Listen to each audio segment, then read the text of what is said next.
Now, may I please invite our panelists, our esteemed panelist, Dr. Bimala Rai Paudel, who's the former member of the National Planning Commission.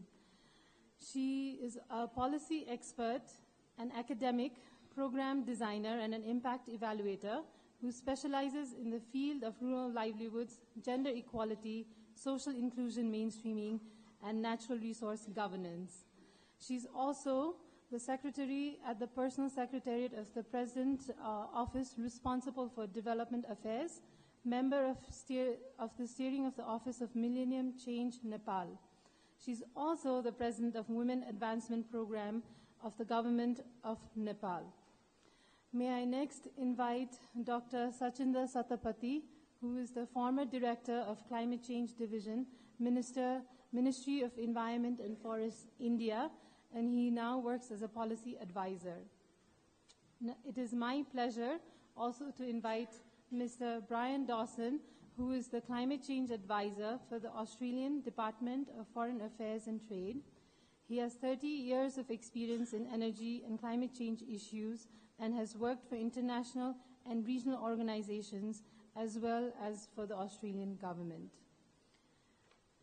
It is my absolute pleasure to invite Mona Sherpa, Deputy Country Director of Helvetas, Nepal. At present, she is managing good governance, gender equality, and social inclusion and climate change and disaster risk management within her portfolio. She is a feminist and a sociologist by her academic background and practice. She's also the core member of the Sangat, South Asian Feminist Network, and her involvement in action research related to unpaid care, work, and safe cities is widely commended. Next, a familiar face. We'd like to welcome Kai Windhorst. He is a German forest scientist working on reducing emissions from deforestation and forest degradation. He has extensive experience on project design for climate mitigation and adaptation projects. Welcome, panelists, and over to you, Chair.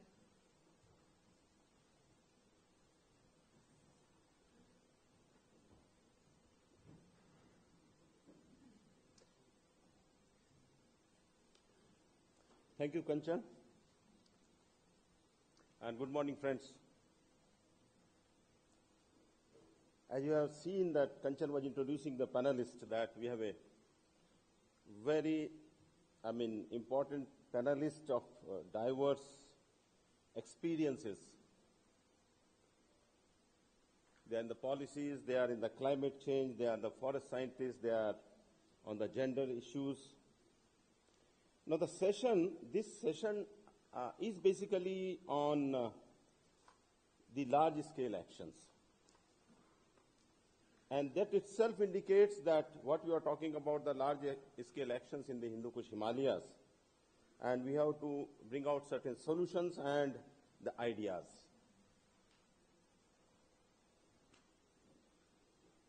As we are all aware that the Hindu Kush Himalayas do have their own complexities of the climate, the socio-economic conditions, and the vulnerability. Definitely we'll have to think little differently for the mountains. The one-size-fits-all policies cannot go into the policies while we're talking about the mountains and particularly the Hindu Kush Himalayas. They require different priorities, they require a different thinking, and they require a different mechanism for the implementation. Just to begin with, a few information about the Hindu Kush Himalayas. That the estimated area of the Hindu Kush Himalayas is around 3.4 million square kilometers. And it has around 210 million population, a large population, and around 40% of the poor live in this area. It is supposed to be the water tower of the Asia, and 10 major rivers are fed by Hindu Kush Himalayas, and roughly 1.5 billion people, their water security is dependent on that. This area has the highest level of the biodiversity and the forest. So these are the natural resources available. But it has its own problems, like it has a very high out-migration, livelihood are the issues, and of course, as I mentioned to you, that the poverty. And particularly because of the high out-migration, there is a feminization of the labor as well as the poverty in these areas. Now, what I personally feel is about the large-scale actions in the Hindu Kush Himalayas.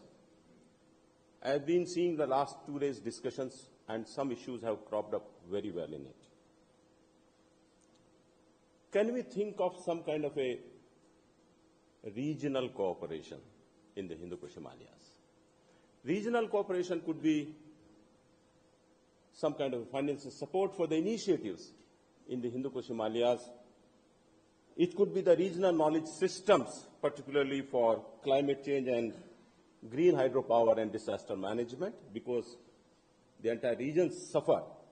We do have, of course, the man-made boundaries, but nature does not have the boundaries. Can we think of some trans-boundary institutions, particularly the trans-boundary basin organizations, to share the information? Can we think of some kind of a trade promotion, and particularly the ecotourism in this area? Yesterday, or day before yesterday rather, our advisor to the Prime Minister of Bangladesh was mentioning Mr. Rizvi was mentioning a very important point, that we have a huge potential of hydropower in these areas. Each country has tremendous potential of clean energy. Can we think of unlocking that energy which can be useful for the people of this region? A very good idea came up, and I personally feel is very important. Can we think of something like a Hindu Kush Himalayas Convention?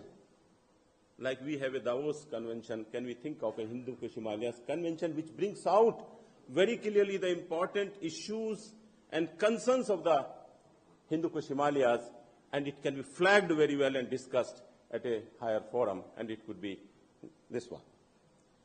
Then certain important things are like, can we think of something like a specific SDG goals in this area, and identifying few SDGs and certain data sets, and continuously, annually review them, and ICIMOD could be a good platform for that, and annual reports can be brought out.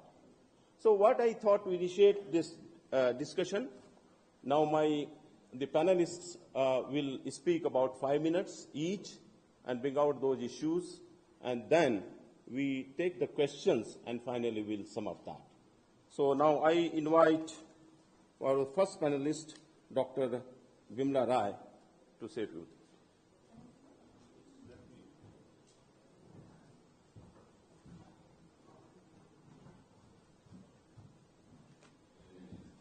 Good morning and namaste. I'm very glad to meet again, all of you. It's not working, or I'm not reaching. Okay.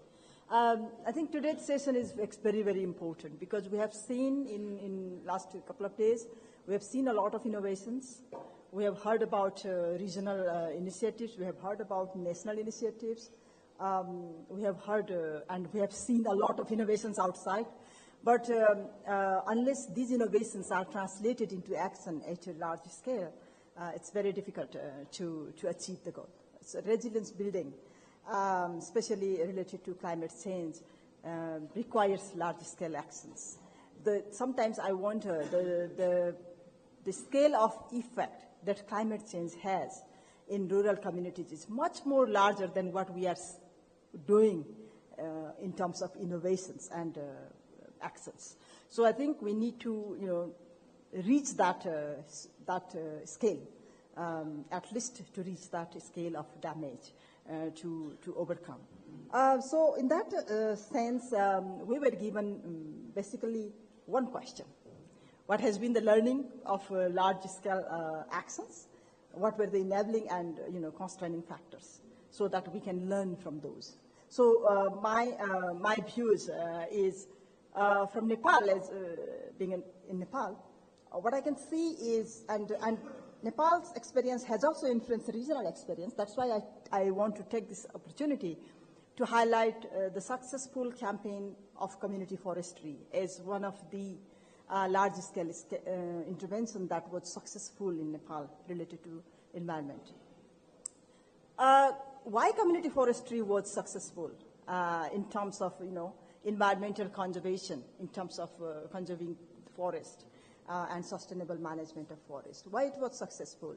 For me, why it was successful? Because there was a coherence between policies, plans, and actions. So few enabling factors that I see behind the success of this large-scale action was, number one, the policy commitment, political commitment of all actors. Number two, we were able to translate policy intentions into annual and periodic plans and actions. Number three, we had invested quite good amount of energy and money on capacity building of government as well as non-government actors, and they were very successful in scaling up the intention in the communities. Number four, and more important thing, was strengthening demand side, strengthening people's capacity to demand. So these were some of the learning from community forestry. And sometimes I feel like if we are able to capitalize this learning in resilience building efforts, it would make sense. And it makes us easy. Another important learning from community forestry was it was a localized solutions. So all the local communities were involved. And that was also a kind of, the enabling factors for community forestry interventions. Another similar large-scale action that we initiated was formation of women's cooperatives. We can see large success of women cooperatives in Nepal. And I think Bangladesh is another important, example of these initiatives. Development of community-based and local adaptation plan of action was also a large-scale action, but these are not as successful as community forestry interventions because of all these learning. So for me, enabling factors are those few factors that I mentioned. But where is the problem then? We faced devastating earthquake about 2.5 years ago. We had to have similar type of mass-scale intervention for reconstruction. Why it didn't work? We have not been able to do that yet. Why? I see, and similar learning again can influence the resilience building efforts in terms of climate change as well. Where we lacked was intersectoral coordination. We lacked intersectoral coherence. We lacked within the sector also, we lack inter-level coherence between policies, plans, actions, budgets, human resources. So I think coherence is one of the important elements to make mass-scale, you were showing me 4 minutes and then 5 minutes, mass-scale actions. So I think the learning that we have now that I want to emphasize is any large-scale actions that we plan, that we think to use in our resilience building efforts requires, it has to be translated into policies.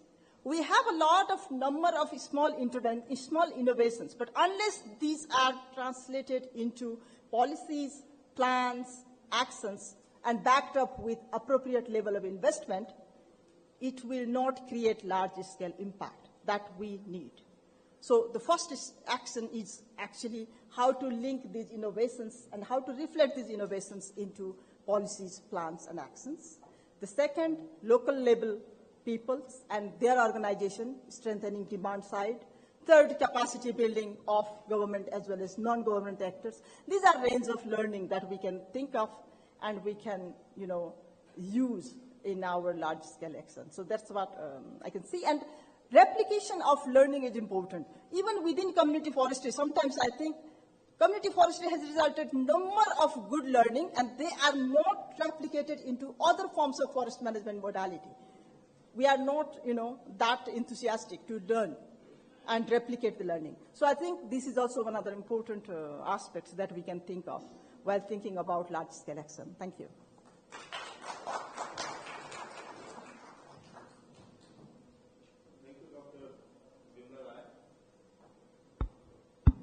Thank you, Dr. Bimala Rai, covering some very, very important points on particularly the innovations for policy plans and actions and local level planning. Now I request Dr. Satpathy to have his views. Thank you, Chair. At the outset, I should express my gratefulness to ICIMOD for giving me this opportunity to speak something about this important issue, large-scale action, then bringing solution. My intervention will provide response to normally 4 questions what we are raising. Why we need large-scale action? Whether the action what we have taken is not sufficient, or action what we intend to take is different from what we action we have initiated to face the challenge or to resolve the issue or to have solution for the problem. Then who guided us to take action and larger action or various magnitude of action vary? Who guides us?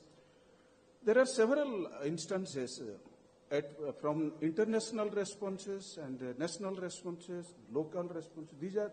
These responses are compelling us or to advising us to take action.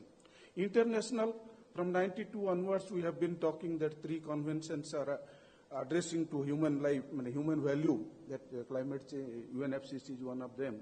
Since 92 to 2015, UNFCCC has guided the population or world community to take various actions. Similarly, from 1990 onwards, IPCC is Intergovernmental Panel on Climate Science. They have also been advising the community what to do and how to foster the action, to what extent the action need to be larger. All these things they have been guided. Similarly, at the national level or subnational level, we generate some information based on the demand from the local people, that what action we need to take at national, subnational, or at local. These are the various sources of guidance to take action. Then who does take the action? Government at national level, or some organizations at national level, international level, national, then subnational. These are the some organized or some institutional framework has been developed or is being to be developed to take actions. Then when to do? When we need to take action?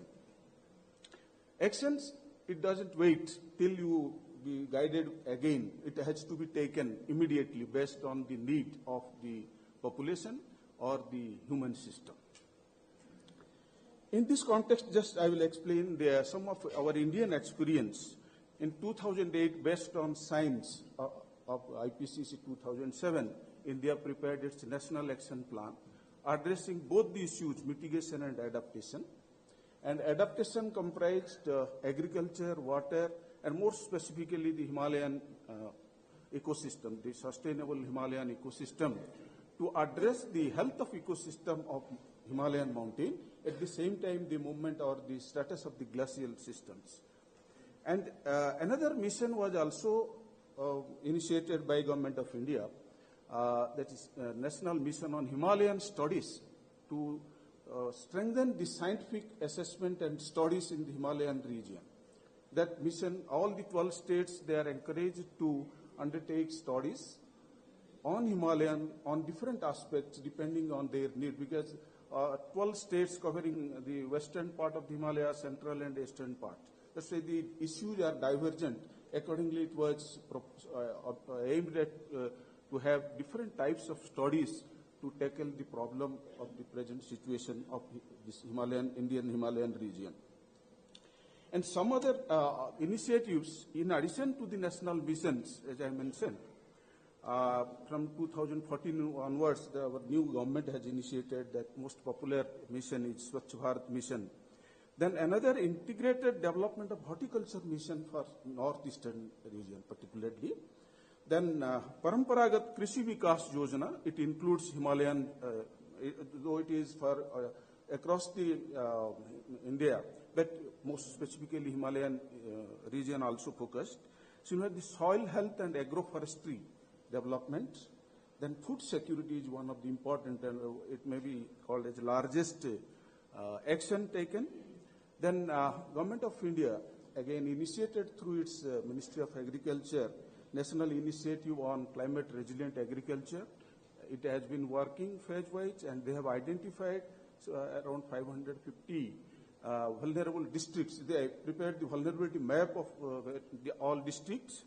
And at the same time, National Mission on Health, which is being prepared, and they have also mapped the vulnerable districts of Himalayan region, most specifically to the vector-borne disease. Then for water security, Namami Ganga is one of the important program has been initiated. Then Niranchal, water for everybody. These are the larger action initiated by Government of India. And my another question, how these large actions will be implemented? What are all the means of implementation? That we have been discussing, that we need finance. Finance resources need to be mobilized from different sources. Similarly, technology and capacity building. All three aspects need to be provided. And my, not conclusion, but one suggestion, or one field out of my experience, what I felt, the understanding of the issue and the possible solution, design of the plan, program, and projects relating other many initiatives, and cooperation at various levels for policy innovation and effective implementation of action will lead to the large-scale solution initiated by various actions, because large-scale action, the magnitude it is depending on the magnitude of problem. And my conclusion is, better understanding of the issue provides larger solution to the resilient.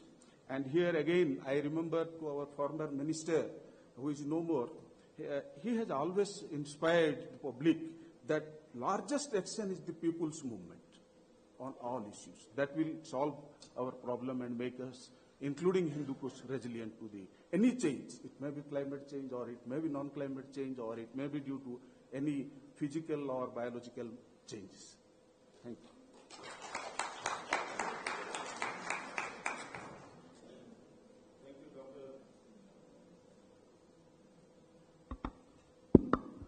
Thank you, Dr. Sajidanand Satpathy, for your information about the various large-scale programs being implemented in India, like you talked about the Swachh Bharat Mission, National Horticulture Mission, Niranchal or Namami Gange, etc.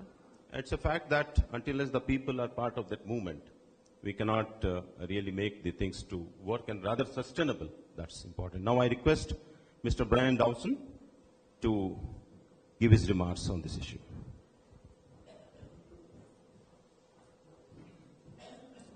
Thank you, and good morning, everyone.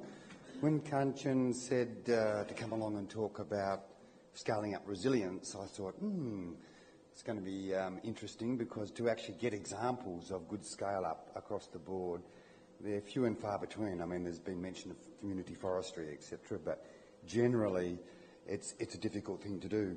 While at the local level we can have clear actions that improve resilience or adapt to climate change, to scale that up to a sort of a large scale, even a regional level, to have a material difference is a much greater challenge indeed. I know ICIMOD's just released a report on potential measures or examples of measures of building resilience, and some of those are excellent.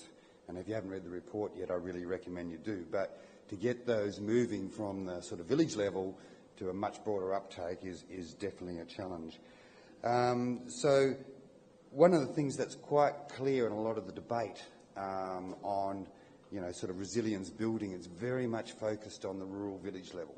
And that's important, but nearly half the people in the region live in cities and urban centres, and there's a lot less on building resilient cities, and these are critical to the livelihoods of people in rural areas, and I think we probably need to broaden the debate.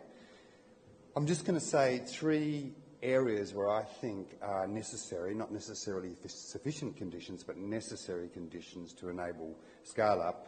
One is we really need to clearly define what it is we're actually building resilience to. In the case of, say, disaster risk reduction, floods, cyclones, is quite a clear case there. Energy efficiency, there's a clear case for scaling that up. There's also, in, say, sustainable agriculture, there's quite a lot of very significant benefits that can come from improved productivity, reduced water consumption. All those are critical to building resilience. So, but most of those are actually probably things we should be doing anyway, irrespective of climate change. When it comes to climate change, it's a bit more of a challenge. The reason being is that our knowledge has improved a lot in recent years, but it's still evolving. So if we're going to go out to a village level or to an urban designer and say you need to do this to adapt to climate change, what we need to have is a very clear and compelling business case of why you want to do that. And, I spent a lot of years in the Pacific Island countries working on climate change adaptation, and they all said we need to adapt to climate change now urgently. Well, I'm not quite sure I actually agree with that. I think climate change is a major challenge, and we will have to adapt over time, and it will be significant adaptation requirements as the sort of impacts manifest themselves. Unlike mitigation, which is even getting beyond urgent response, climate change adaptation we need to go in a considered way, and we need to know what we're adapting to, and we need to translate that to farmers in a way that they actually understand. Again, going back, and I'm sure the Hindu Kush Himalaya regions is similar to the characteristics in the Pacific Island, remote communities, small, poor people. But, in terms of adaptation, you need to convert the information we have on the science to something they can understand. It's no good going to a farmer and say, oh, you're going to have a 1.5 degree increase by 2050 in temperature. To them, they say, well, so? What's that mean? So does it influence crop productivity or whatever? So we need to package it in a way. So the first thing is develop a clear and compelling business case. The second thing is, and from experience not only with climate change but energy and other areas of engagement, measures to take them to scale, you really need to ensure that it is a clear case of contributing to livelihoods or economic efficiency. So, while it's clearly apparent that DRR, early warning systems, etc., are worthwhile in their own regard, adopting conservation agriculture, these are all kind of basically no-regret measures, and I think that we should be doing those anyway, irrespective of climate change. When it comes to climate change, it's a bit more problematic, and I think we need to establish a much clearer evidence base and be much more targeted on what this will actually do to communities and how will it actually help improve things. So we also need to take a systems-wide perspective. For example, solar pumps. Now, at the individual local level, they make a lot of sense, and they can be a very effective means of increasing water availability. But if we're taking it to scale and we're thinking of, say, 10 million of these things out there across the region, we've got to think, what does that mean for the overall water resource to drain? So at the local level it makes sense, but it also has to make sense at the system level, and I think we need to be conscious of that. The final point I think that we need to ensure is establishing an appropriate supporting and enabling environment to make this happen, and that requires not only top-down policies but bottom-up, so it needs to be a continuum of the two. Having a strong governance regime, regulatory environment, access to finance, engaging the private sector, these are all critical things to scale up. A good example is engaging the private sector is critical here, because a lot of the work that's done by donor agencies, etc., to take that across 100 million people is a very expensive process. So the private sector really needs to be driving that. So there are many examples of missed opportunities for resilience that have occurred. For example, the recent earthquake building back. We bounced back, but we didn't build back better. So there's still, we didn't actually get the energy efficiency into the buildings, the resilient design. So I think that are the three kind of components that we should probably think about in terms of scaling up. It's improving the science and understanding, making sure it contributes to livelihoods, and thirdly, establishing a supporting and enabling environment. Thanks. Thank you, Brian, for talking on the resilience building, particularly for the energy efficiency, climate change, early warning systems, etc. Now I request Mona Sherpa to, give his remarks.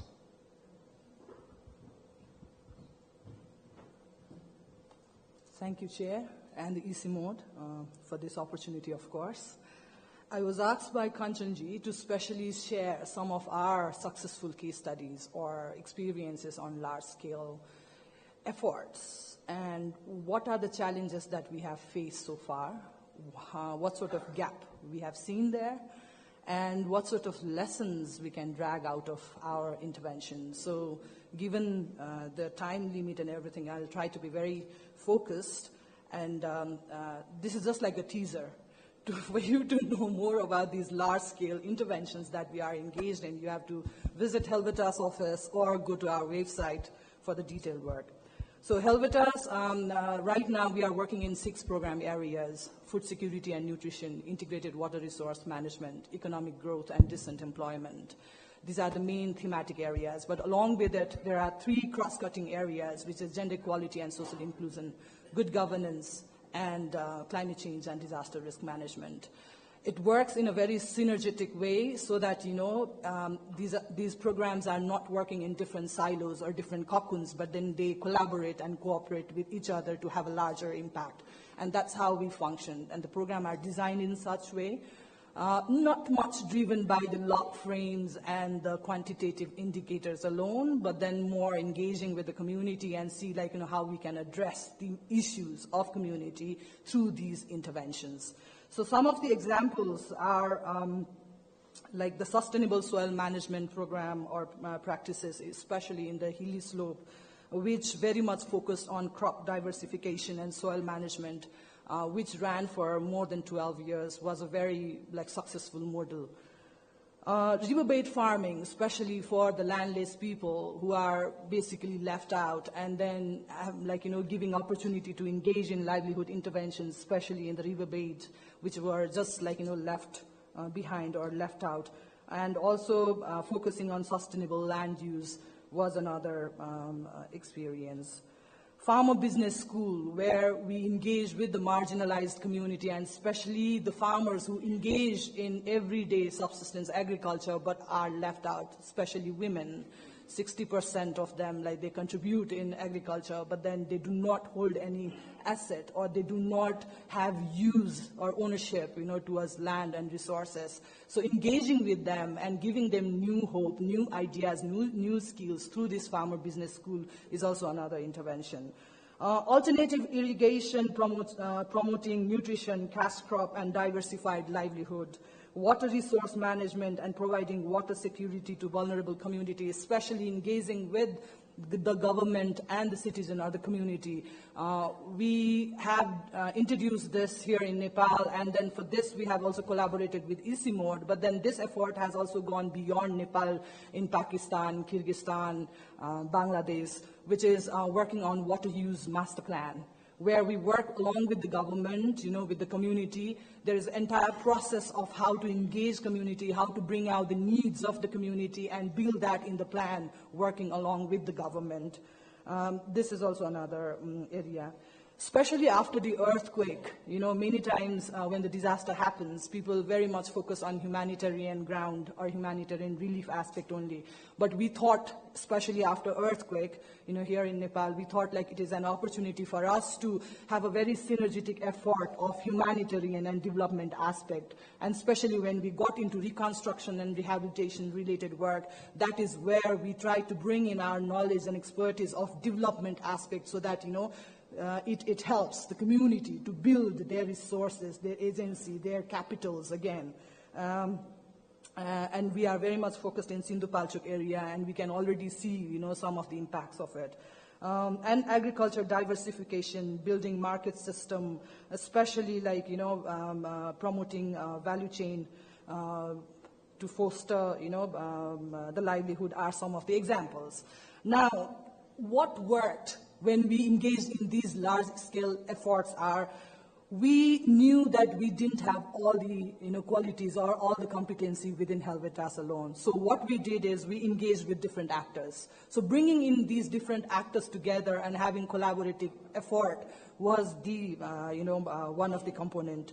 The other is building a very systematic approach or systemic approach, taking in that systemic approach where we try to build in synergy with other actors, with different programs, and also especially working with the government was another successful component. Not just focusing on results, but having a very process-oriented approach was another area. And many times development efforts, confine itself in a short-term initiative because it focuses on the manifestation of the problem, but not getting into the structural causes or the root cause.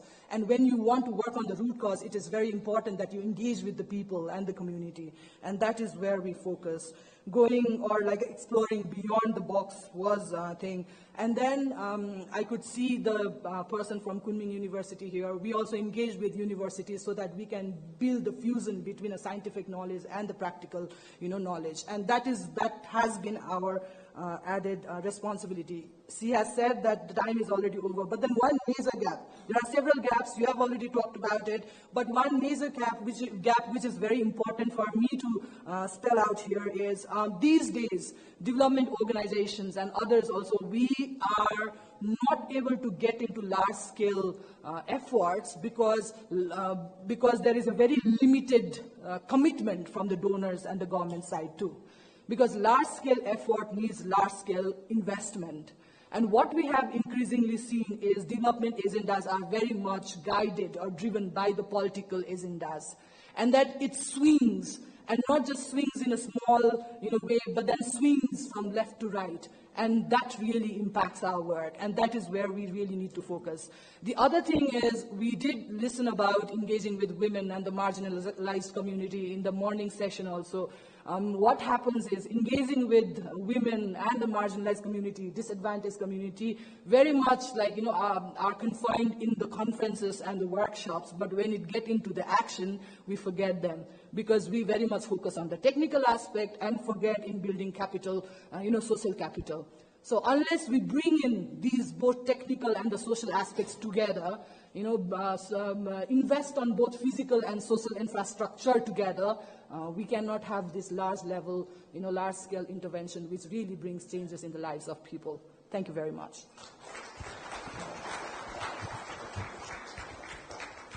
Thank you, Mona, for sharing your experiences, particularly of the good governance, sustainable agriculture, bringing some livelihood for the landless people, and also your experiences on irrigation in Nepal, Pakistan, and Kyrgyzstan, and also your experiences after the earthquake, and the point which you mentioned that bringing the social and technical aspect together. That's something very important. Now I request Mr. Kai Windows. Now it's your turn.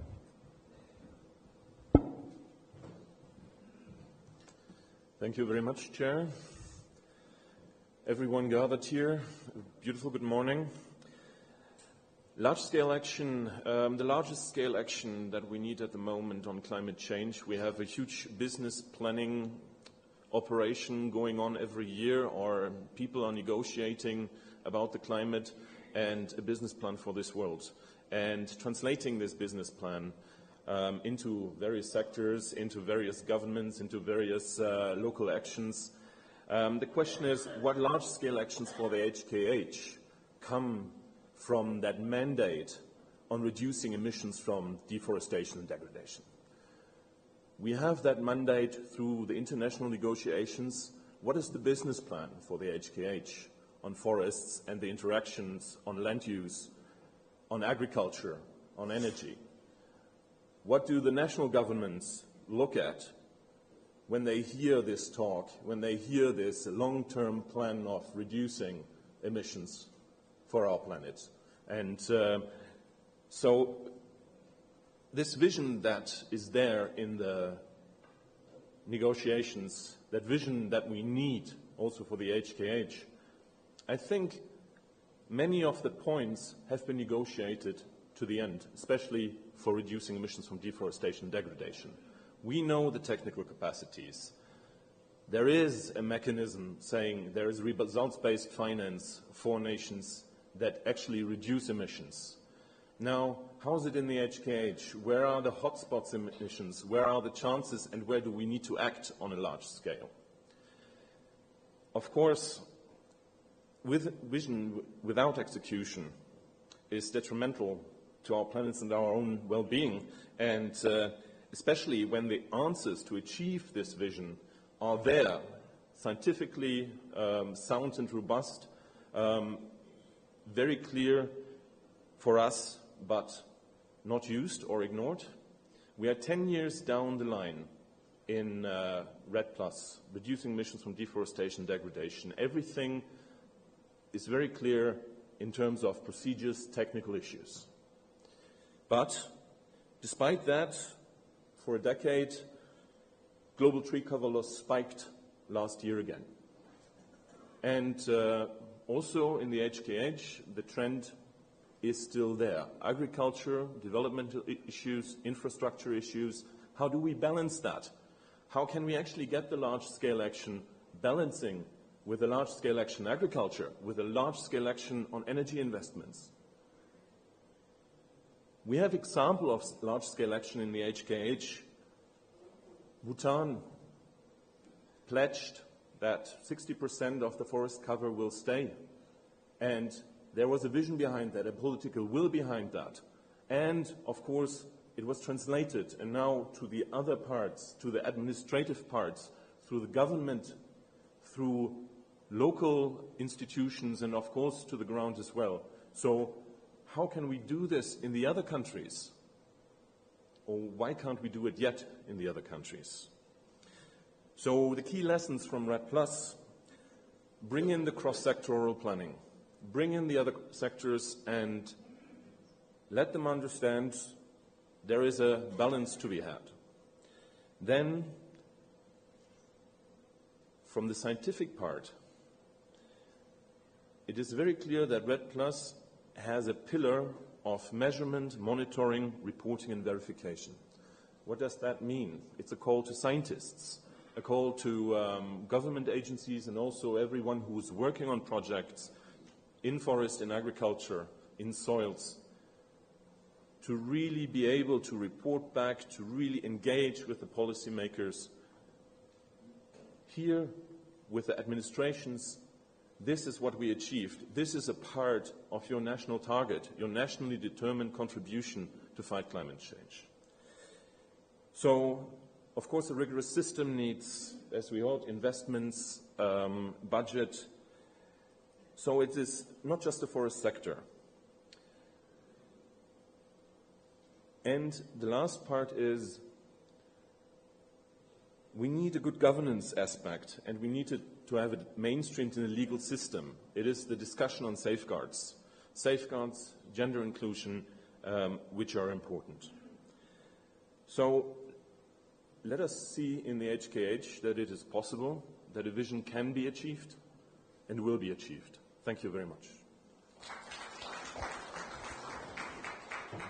Thank you, Kai Windrost, for your comments, particularly the emissions due to deforestation, and how do we bring out the balance between the development and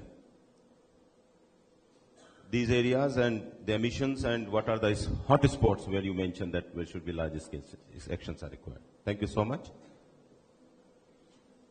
Now, friends, you have listened to the comments and the remarks of our panelists. Like in India also, NITI Aayog particularly along with ICIMOD, we are working on the 5 important areas in India, particularly in the Indian Himalayan region. One is on the springs revival. Basically, we have about 3 million springs in Indian Himalayan region. We are working on the skill and entrepreneurship, like other panelists also mentioned. We are working on the large-scale actions on the shifting cultivation, data management, and the tourism. So, these are the important areas. We are in close association working with ICIMOD, and we are going to bring out certain policy documents also in that. Now, keeping in view the discussions which we have, and our panelists have bring out some important points, now I leave the floor open for the questions. And initially, what I thought we'll have around 3 questions first, then the reply, and then we'll talk another 3 questions. Yes, please. Please introduce yourself and give your comment. My name is Atik Rahman, Bangladesh Center for Advanced Studies. I just wanted to share that this whole discussion has 2 sides. One is we'll start small and go into big world, and by multiplication, scaling up. The other is you start with the big money and then spread it across your region, whatever the geography or the sector is.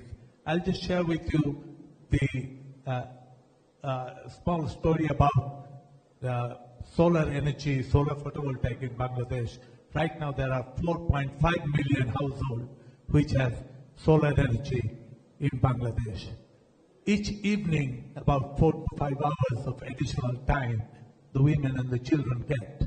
Though it was meant to be a mitigation project, it has basically become an adaptation and major development project, because all the children, particularly girl child, is registered for their education and institution building. The way when we started, it was a micro project in a small island where there was no hope of main grid electricity going. Before election, the candidates used to take a poll saying electricity is coming. Election went and electricity never came. That is the place we started, we learned, and the biggest problem was marketization and learning the technology and sorting the teething problem. Not only South Asia, the development world is a graveyard of technologies not working further. I'll finish. The energy to get from a 1,000 household trial period to 4.5 million needed the market to be facilitated and the technology teething problem to be sorted. Over a period of, after the project ended after 2 years, the government went away, the donor went away, we as the group, enthusiastic and following up, we had to pay from our own pocket for 4 years to learn all the lessons, facilitated the market, created the necessary agents of the market. In Grameen Bank, we had Grameen Shakti. In Bank, we had another agriculture. We had created this within the government, the Rural Health Education Board. And that created the whole system, which right now has 4.5 million households. Every household with 4 members is about 20 million people. And every evening, 4 hours, and 80 million hours per year, per day in the country, people are getting benefit. So it's going from that way. Of course, you can come from the top and do that too. But it is possible to start small and go big, provided we get our marketization right. Thank you so much for starting from the small and going to big. Thanks very much. Yes, please.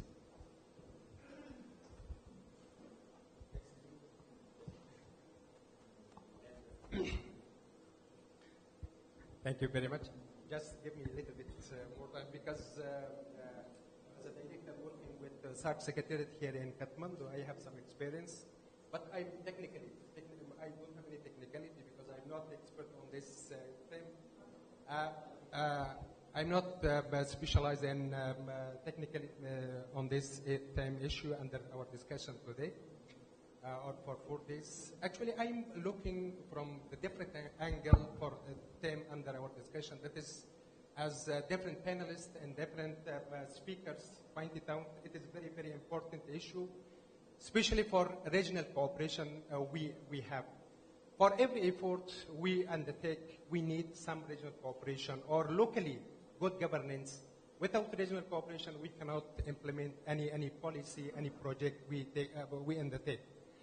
For example, in the region, especially we are talking about the Hindu Kush Himalaya, Azalea.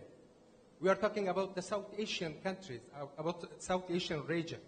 In South Asian region, we don't have any lack of convention, any lack of agreement, any lack of institution, any lack of organization. We have enough from 1985 when established the South Secretariat here in Kathmandu.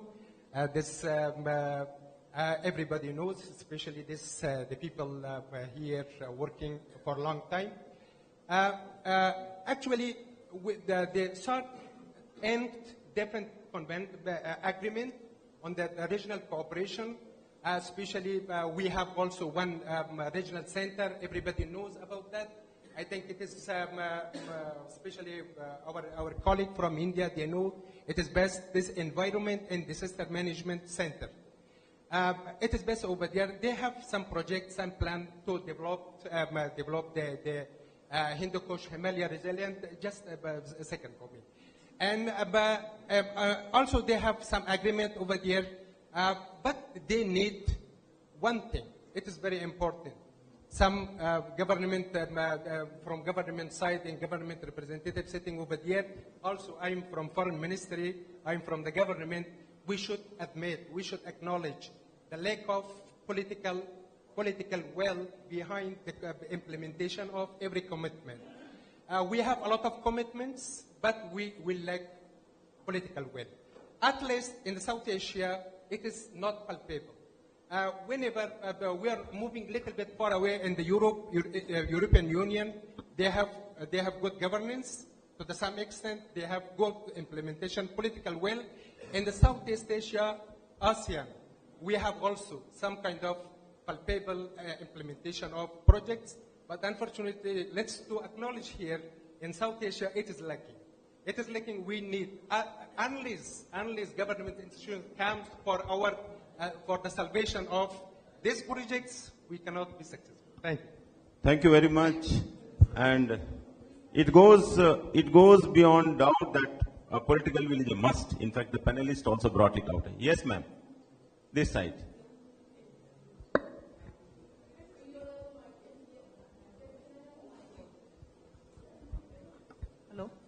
Hello. Good morning, and my name is Meg Ranjani Rai. I'm not a scientist, but I'm a DRR practitioner, and I'm an emergency responder. So my questions are always on the operational level. We've heard a lot of things here, and I used to work in ICIMOD once upon a time. But what I want to bring to mind is when we talk about resilience, for me as resilience, it means enhancing the capacities of the communities in the Hindu Kush to be able to better save their lives as well as to respond to disasters. But I don't see anywhere here as a reality that we in the Hindu Kush, there are many places of conflict. I don't mean simple conflict, I'm talking armed conflict. We worked in situations of armed conflict where we had the same biodiverse areas, we had the same women, we had the same marginalization. So what is your strategy or recommendation? I mean, your research organization, so would you work in a place where there's armed conflict, biodiverse area, relevant to the Hindu Kush Himalayas? And if you would do there, what is your accountability to the people? Would scientific research help you there? I think now what we'll do is, actually first two were virtually the remarks, and a third one is a specific question. But if anybody wants to give a response, I think, you want to give? Yeah. Here, what you intend to know that in order to enhance the capacity for dealing with various issues, including disaster risk out of disaster, in India, we have advised all state governments to prepare their state action plan consistent with the objectives of the national missions under NAPCC or any other initiatives under national action, and with the specific objective of the state. Many states in Himalayan region, they have identified this area, and government through its other ministries or through National Institute of Disaster Management, they are providing adequate capacity through training and some financial assistance for having pilot programs which will lead to the larger action at the state level. Yes, and some other state bilateral assistance also through SDC and UNDP in Sikkim and Uttarakhand. They have provided some technical support for establishing early warning system for various disaster activities. Like in Uttarakhand, landslide, how the early warning system for landslide, and similarly in Sikkim for burst of glacial lake. These things are initiated by governments through their provincial institutions. No, he responded, in general about the three, first two remarks came, and then I request, Dr. Bimla to respond. Meg Didi, I think you know much better than us. Yes, I just wanted to take the questions from Bangladesh and go together.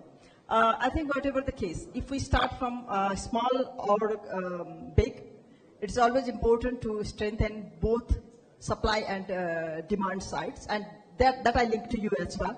I give you two very small evidence. One evidence is related to drought resistance variety.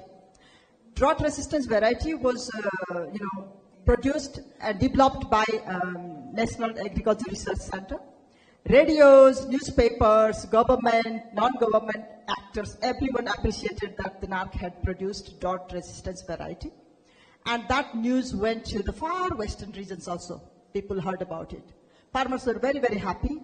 They went to District Agriculture Development Center to receive the seed. And Dado was unaware of it. And seed did not reach them. So after 2 days of walk, when they reached to district headquarters and knew that the seed was not available, it just aided the frustration.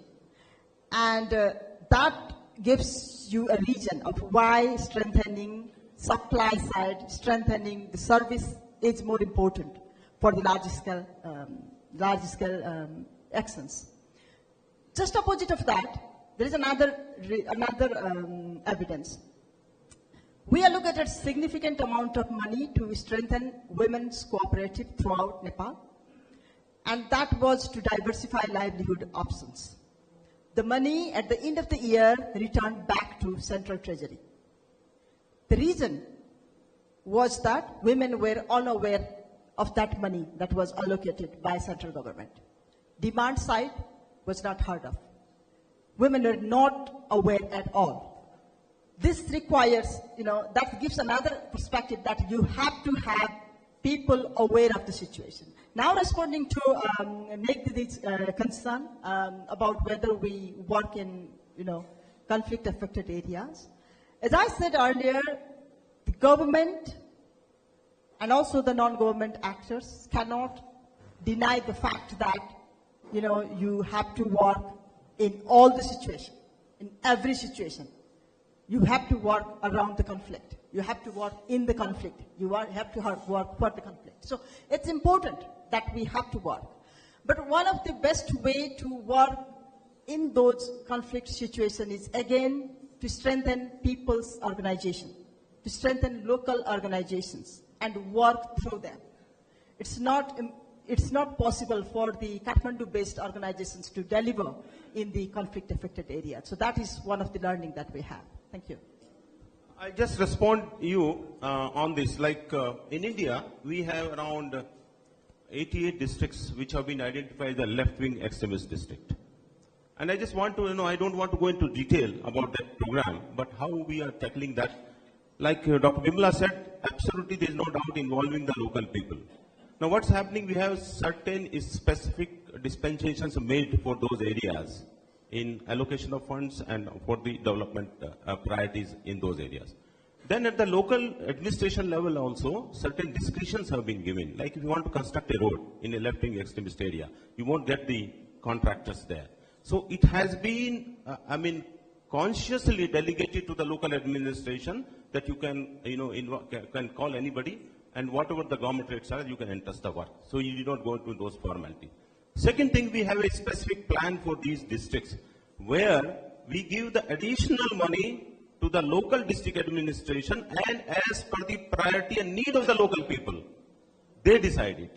It doesn't come from the government of India or state government. It's absolutely, if you're a village, requires a tank to be constructed, if a village requires house to be constructed, if a village requires to be a construction of a primary health center, that discretion is available at the local level. Idea is to win, to take their confidence and win their confidence so that the proper developmental priorities are taken care of in those areas as per the local. Thank you so much. Yes, sir. You were saying something. I'm a China tourist. I just have a comment. I hear many times that people are saying there's not enough large-scale effort in the HKH region. I just want to highlight actually one large-scale effort in the region is in Western China is to provide drinking water access to the rural areas. Many of the regions share similar disadvantage in terms of natural and economic conditions compared to other mountain areas in other countries, HKH countries. So over the past 5 years, about 298 million people were provided with centralized water supply, and by 2020, the government committed to provide 80% of the coverage of the tap water, 85% coverage of the centralized water supply. So with 1/5 of population of the world's population living in this region, and the two of most vibrant economy in the region, we should have the confidence that we can do it. So there should be more learning and collaboration within the region, and learning from other countries like South Korea, Japan, and Vietnam, and Singapore. So not only looking to the Europe experience, but also looking to countries that share similar development paths. Thanks. Thank you so much. Yes, sir.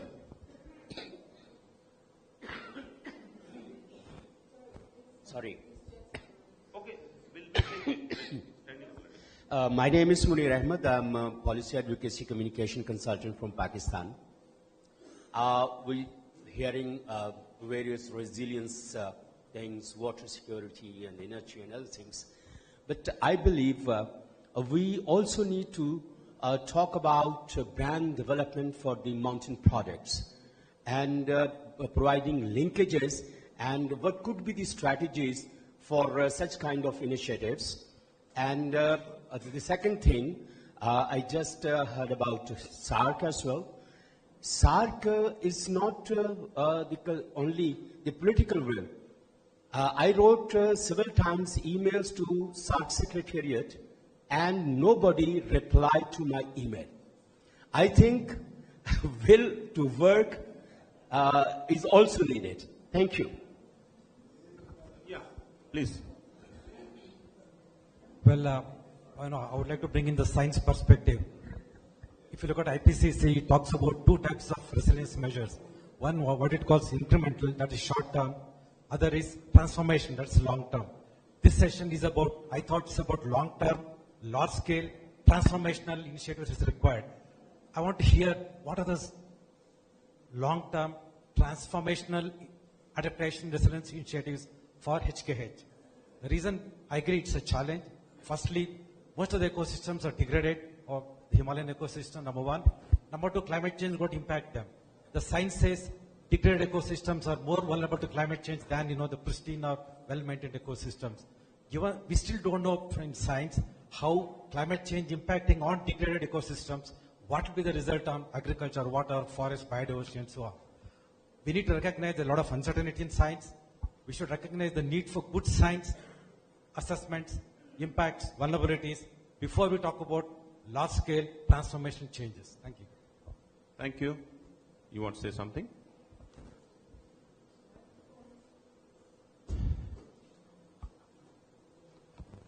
Oh. Thank you. My name is Saskia Werners. I work on the High Aware project. Sometimes after people have taken action, then you need something large-scale to connect people. I would like to turn it around a bit by seeing that there is a lot of large-scale actions actually planned in the region. Large-scale connectivity by road, also dam building, irrigation systems. And my question is really how to make those already planned large-scale actions resilient. And what can we offer as a resilience community in terms of resilience thinking to go into this large-scale planning to make it future-proof? And how can we inspire the large-scale planners? Because I think there's already a lot of activities on its way. If I look outside, for the benefit of the people and for a future-proof Hindu Kush Himalaya region. Thank you. Mr. Brian, would you like to respond to some of the questions and concerns? Sure. Yeah. Well, I didn't hear too many questions. I heard quite a few statements. So, but I think this resilience thing you've just brought up is a really important point. For example, with the hydro developments in the Himalaya, most of them are designed on the last 50 years of hydrological data rather than the next 50 years. A lot of the road structures are built on today's climatic variables rather than future, so we have to think of a different way of doing it. I think resilience, even the way we plan and build cities in this region, is basically business as usual. There's not too much resilience thinking that goes into it, so I fully agree with your point. Just getting back to some of the previous speakers about scale-up of, say, renewable energy, I think the Bangladesh example is a good one.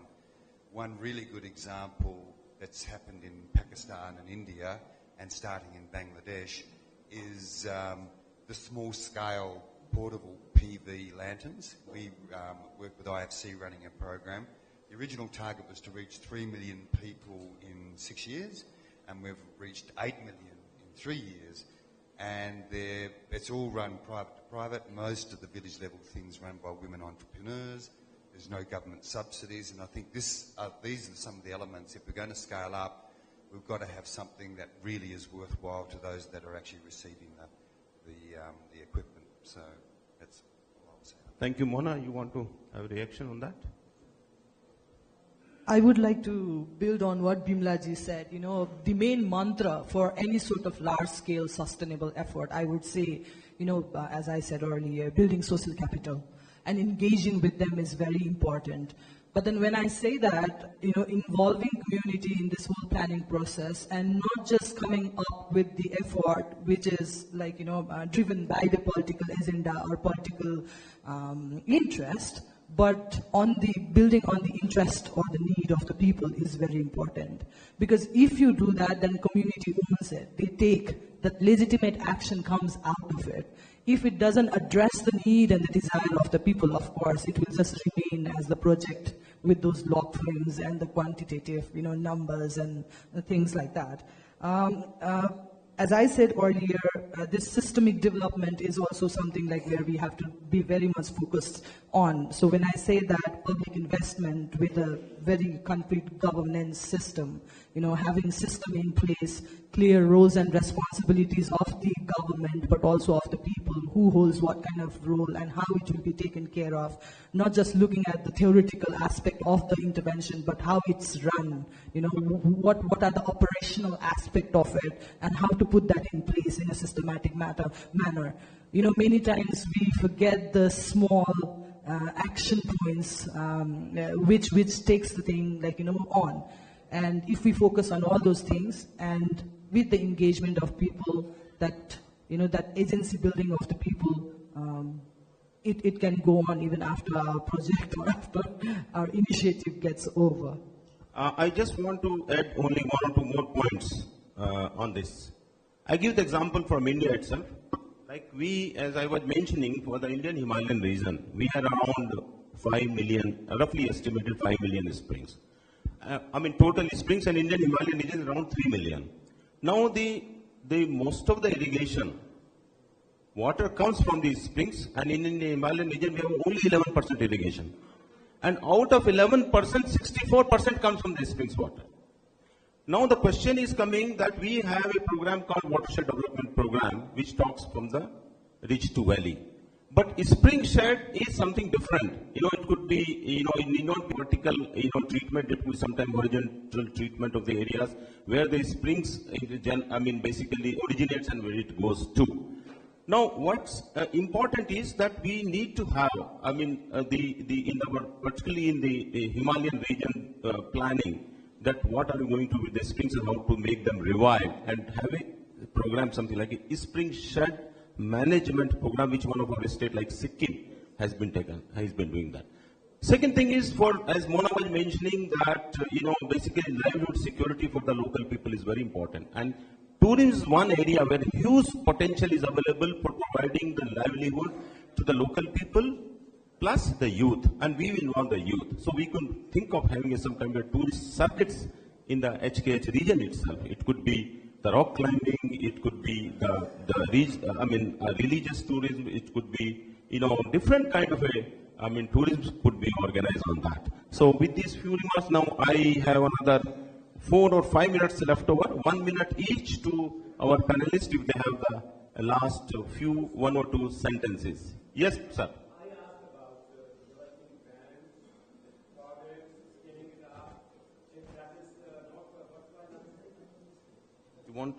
You mentioned about that. I mean, it's definitely, it's no doubt about it that there is absolute need for developing the plans and all. And what I was discussing 1 or 2 examples is out of that itself. In fact, because of the constraint of the time, we can discuss maybe over tea also on that. The examples which 1 or 2 I gave, we have been, and I can share some of the things from India itself during our tea discussion. Yes. Any points, last minute points by any of our panelists, because 2 or 3 minutes are left over? Can I add just one thing? Because we are talking about large-scale action, where we want impact very soon, because climate is changing very rapidly. So we need to really work very hard. So for me, sometimes what I think is, the political will is the most important aspect to make it happen at the regional level as well as at the national level. Example again, Nepal, about 10-15 years ago, we had only 1,700 women, local women representatives out of 4,000 local, government. After some times, when government made a political will to reserve 20% women seat, to reserve 20% for the local government, overnight that decision brought 40,000 women in local government, overnight. So political will is extremely important when we talk about regional and collective action. Thank you. Here I would like to emphasize, when we are talking of large-scale action, whether it is an additional or it is ongoing. Because when we are talking of climate change and adaptation and resilience, I will emphasize here any large-scale activity already initiated, we need to add the adaptation, that the additionality, in order to reduce the risk and vulnerability associated with it. That need to be seen while planning any large-scale action. And large-scale action could be also initiated based on the pilot. To resolve particular problem, in the pilot stage we can undertake, and based on the outcome, it could be further scaled up to formulate the large-scale action at provincial or national level. And finally, Mr. Bhaskar, you want to say something? Okay.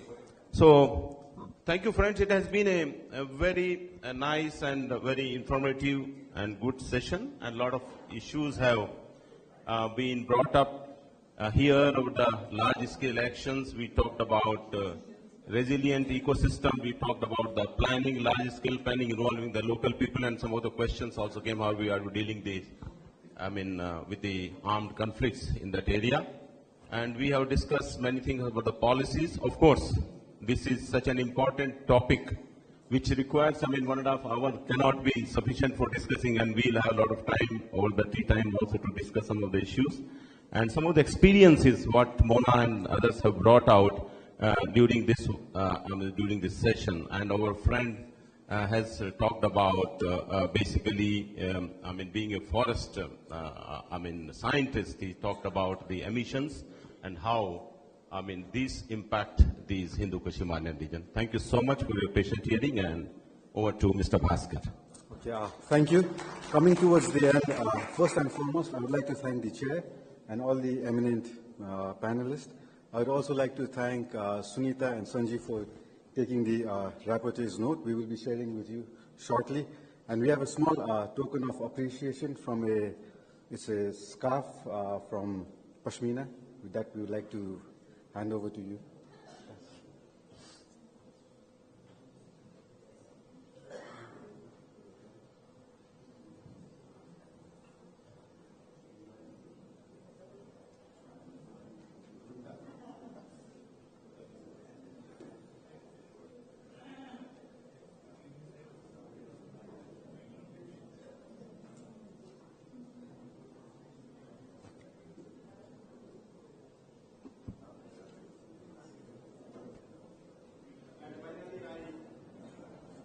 thank Kanchan and Bhaskar being our co-host. Thank you so much. And thanks everyone for this very interesting participatory session. One more reminder, one more from me and one